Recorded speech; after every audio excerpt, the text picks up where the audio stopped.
آج کے لیکچر میں ہم دیکھیں گے کہ نظم کی کون کون سی قسمیں ہیں۔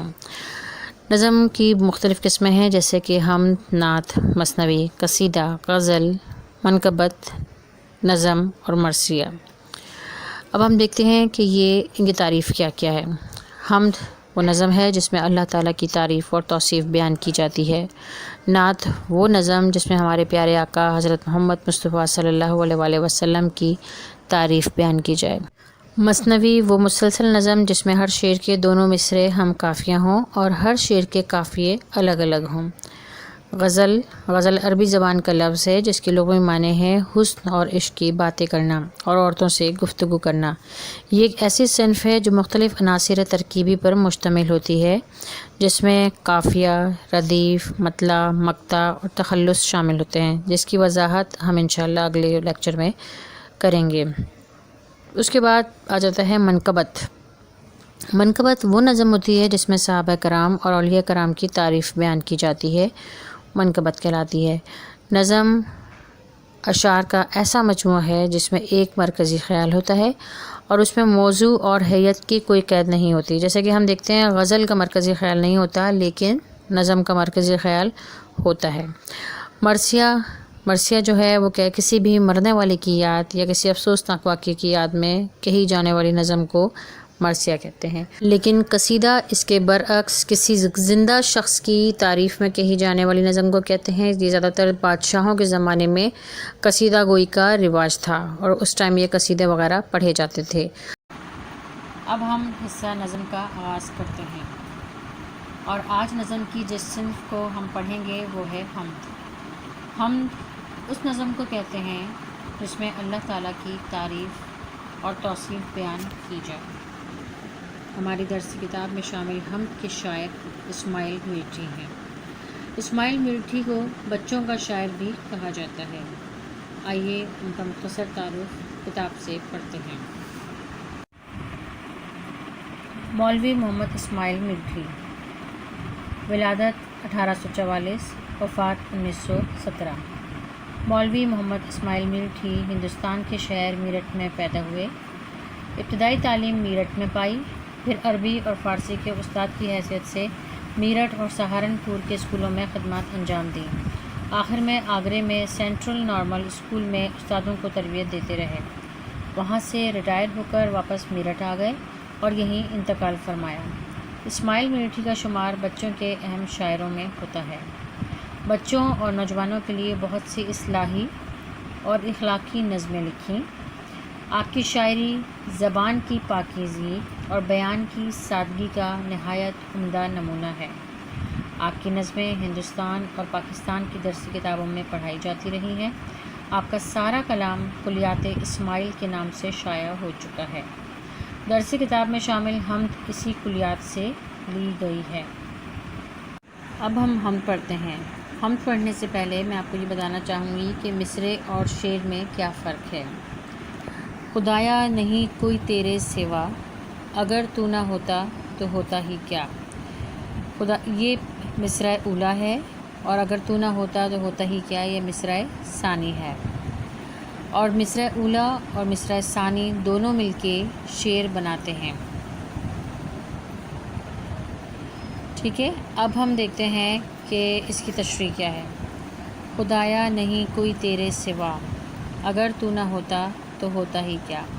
اس شعر میں شاعر اسماعیل میرٹھی اللہ تعالیٰ کی تعریف بیان کرتے ہوئے یہ کہہ رہے ہیں کہ خدایا یا اے اللہ، تیرے سوا کچھ بھی نہیں ہے، تو وحدہ لا شریک ہے، تیرا کوئی شریک نہیں ہے۔ اگر تو نہ ہوتا تو ہوتا ہی کیا۔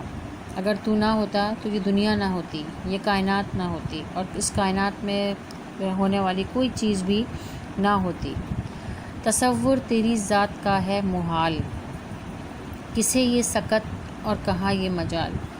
کہ اللہ تعالیٰ کی ذات کتنی بڑی ہے، اتنی عظیم ہے کہ اس کی ذات کا تصور بھی ہم سے کرنا محال ہے، اور اگر کوئی کرنا چاہے بھی تو وہ نہیں کر سکتا، کیونکہ کسی میں یہ سکت، یہ طاقت، قوت نہیں ہے، اور کہ کہاں یہ مجال، اور نہ ہی کسی میں یہ ہمت ہے تو بلکہ اللہ تعالیٰ کی ذات کا تصور بھی کرے۔ بنائی ہے تو نے یہ کیا خوب چھت، کہ ہے سارے عالم کی جسم کھپت۔ اس شعر میں شاعر یہ کہہ رہے ہیں کہ بنائی ہے تو نے یہ کیا خوب چھت، اور چھت کس کو کہا ہے؟ اس نیلے آسمان کو کہا ہے کہ ہے سارے عالم کی جسم کھپت، اور اس میں کہا ہے کہ اس میں سارے عالم، پوری دنیا جو ہے وہ اس چھت کے نیچے سمائی ہوئی ہے۔ تو نے کیسی چھت بنائی ہے کہ جس میں جانور بھی ہیں، پرندے بھی ہیں، چرند بھی ہیں، شجر بھی ہیں، حجر بھی ہیں، پہاڑ بھی ہیں، سمندر بھی ہیں۔ اس چھت کے نیچے اللہ تعالیٰ نے ہر چیز پیدا کر دی ہے۔ یہ تارے جو ہیں آتے جاتے ہوئے، چمکتے ہوئے، جگمگاتے ہوئے، یہ تارے تیری قدرت کی ایک بہت بڑی نشانی ہے کہ جو آتے ہیں اور جاتے ہیں، چمکتے جگمگاتے آتے جاتے رہتے ہیں اور اپنا ایک خوبصورت سا نظارہ پیش کرتے ہیں۔ چراغ ایسے روشن جو بن تیل ہیں، یہ تیری ہی قدرت کے سب کھیل ہیں۔ یہ چراغ یعنی سورج اور چاند ایسے روشنی دیتے ہیں جس روشنی کے لیے کوئی تیل کی ضرورت نہیں ہے۔ اگر آپ دیکھیں کہ دنیا کی کسی بھی چیز کو دیکھیں، کوئی جس سے ہم روشنی حاصل کرتے ہیں، اس کی کوئی نہ کوئی وجہ ہوتی ہے، یعنی کہ تیل یا کوئی ایندھن کوئی چیز استعمال کرتے ہیں، لیکن ایسے چراغ روشن کیے ہیں اللہ تعالیٰ نے جس میں کوئی تیل استعمال نہیں ہوتا، کوئی ایندھن استعمال نہیں ہوتا۔ یہ سب کیا ہے؟ یہ سب تیری ہی قدرت کے کھیل ہیں۔ یہ لال و گوہر ہیں جو بکھرے پڑے، زمین سے بھی ہیں ان میں اکثر بڑے، کہ یہ لال یعنی موتی، یہ گوہر جو موتی ہیں، یعنی کہ جو یہ زمین، سیارے، ستارے، سب کچھ جو ہیں، اس میں سے کچھ تو ایسے ہیں جو زمین سے بھی بڑے ہیں۔ یہ قائم ہے تیری ہی تقدیر سے، یہ سب جو قائم ہیں یہ تیری ہی تقدیر سے قائم ہیں، یعنی تیری ہی قوت سے قائم ہیں۔ بندے ہیں باہم سخت زنجیر سے، اور یہ آپس میں ایک ساتھ یکجا لگتا ہے کسی سخت زنجیر سے بندھے ہوئے ہیں جن کو کوئی الگ نہیں کر سکتا۔ وہ زنجیر کیا ہے؟ کشش باہمی، وہ کیا زنجیر ہے کہ جو اس میں کیا ایسی قوت ہے، وہ کیا طاقت ہے جو ان کو آپس میں جوڑے رکھتی ہے؟ نہ اس میں خلل ہو نہ بیشی کمی، اور وہ ایسی کشش ہے، ایسی قوت ہے جو آپس میں جوڑتی ہے کہ اس میں کوئی خلل نہیں ہے، کوئی رکاوٹ نہیں ہے، اور نہ ہی اس میں کوئی زیادتی ہے اور نہ ہی اس میں کوئی کمی ہے ان سب کا آئین ایجاد ایک۔ ان سب کا آئین ایجاد کا مطلب بننے کا اصول، تخلیق کا قاعدہ ایک ہی ہے، ہنر ایک ہے اور استاد ایک۔ اور کیوں نہ ہو ان کا تخلیق کا قاعدہ ایک؟ کیونکہ ہنر بھی تو ایک ہی ہے اور استاد یعنی اللہ تعالیٰ بھی تو ایک ہی ہے۔ یہ ہم ماخوذ کی گئی ہے کلیات اسماعیل میٹھی سے۔ امید ہے کہ آپ کو سمجھ آ گئی ہوگی۔ اب ہم میں موجود سوال جواب اور مرکزی خیال دیکھتے ہیں۔ سب سے پہلے سوال جواب دیکھتے ہیں۔ سوال نمبر 1 ہے کہ شاعر نے زنجیر کسے کہا ہے؟ شاعر نے زنجیر اس کشش کو کہا ہے جس کی وجہ سے تمام ستارے اور سیارے آپس میں جڑے ہوئے ہیں اور اس میں نہ کوئی کمی ہے نہ کوئی زیادتی ہے۔ شاعر اللہ کی قدرت پر حیران ہے کہ یہ کیسی اندیکھی زنجیر ہے جو نظر بھی نہیں آتی اور موجود بھی ہے۔ سوال نمبر 2، نظم میں چھت سے کیا مراد ہے؟ اس نظم میں یعنی حمد میں چھت سے مراد آسمان ہے، اور ایسی چھت ہے کہ جس میں تمام مخلوق سمائی ہوئی ہے۔ سوال نمبر 3، لال و گوہر سے کیا مراد ہے؟ شاعر کی لال و گوہر سے سیارے اور ستارے مراد ہے جو کہ آسمان پر موتیوں کی طرح بکھرے ہوئے ہیں۔ سوال نمبر 4، اللہ کی قدرت کن باتوں سے ظاہر ہوتی ہے؟ اللہ تعالیٰ کی قدرت اس کی تخلیق کردہ کائنات اور مخلوقات سے ہوتی ہے کہ کس طرح ہر شے اللہ کے قبضہ قدرت میں ہے اور ہر شے اللہ کے حکم کی پابند ہے۔ ہر شے اپنے مخصوص راستے پر چل رہی ہے۔ اللہ کی چاہت کے بغیر یہ ایک قدم بھی ادھر سے ادھر نہیں ہو سکتے۔ ہم کا مرکزی خیال دیکھیں۔ خدائے ذوالجلال وحدہ لا شریک ہے۔ اللہ تعالیٰ حاکموں کا بھی حاکم ہے۔ اس کی عظمت بیان کرنا ہمارے بس سے باہر ہے۔ اس کا نور و جمال ہر شے میں ظاہر ہے۔ اس کا تصور ہماری سوچ سے بھی باہر ہے۔ ہر مخلوق اللہ تعالیٰ کے تابع ہے، اللہ تعالیٰ کی لکھی ہوئی تقدیر کے آگے سرنگوں ہے۔ ہر چیز ایک ہی اصول کے تحت اپنے اپنے مدار میں متحرک ہے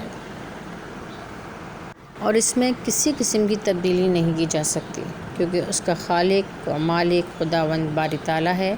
لیکن اگر اللہ تعالیٰ نہیں ہوتا تو کچھ بھی موجود نہیں ہوتا۔ خالق دو جہاں رب عظیم، ذات تیری ہے لائق تعظیم۔ اب اگلا کوشچن دیکھتے ہیں، وہ ہے کہ شعر میں اور مصرعے میں کیا فرق ہے۔ ایک شعر 2 حصوں پر مشتمل ہوتا ہے اور ہر حصے کو مصرعہ کہا جاتا ہے۔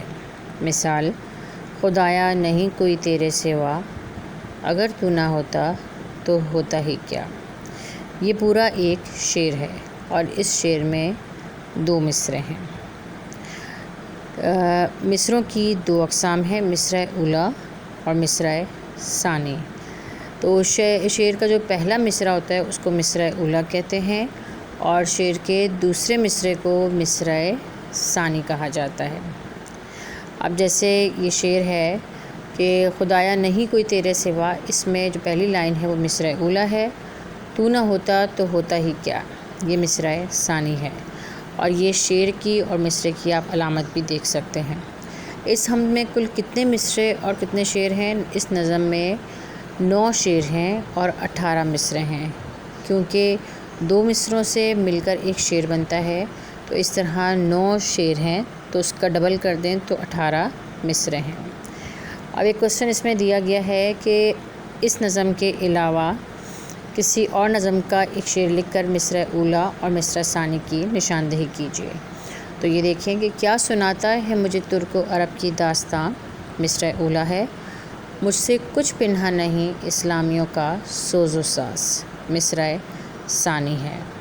تو اس طرح یہ کوشچن بھی کمپلیٹ ہو گیا۔ اب اگلا کوشچن ہے کثیر الانتخابی سوالات، تو اس کے میں نے جوابات جو ہے وہ لکھ دیے ہیں، آپ اس کو مارک کر لیجیے گا اپنی بک میں، ٹھیک ہے۔ اور آج کا لیکچر بس اتنا ہی ہے۔ آپ کو امید ہے کہ کوئی چیز ایسی نہیں ہوگی جو نہ سمجھ میں آئی ہو، اگر کچھ رہ گیا ہو تو آپ پوچھ سکتے ہیں۔ اگلے لیکچر تک کے لیے اللہ حافظ، فی امان اللہ۔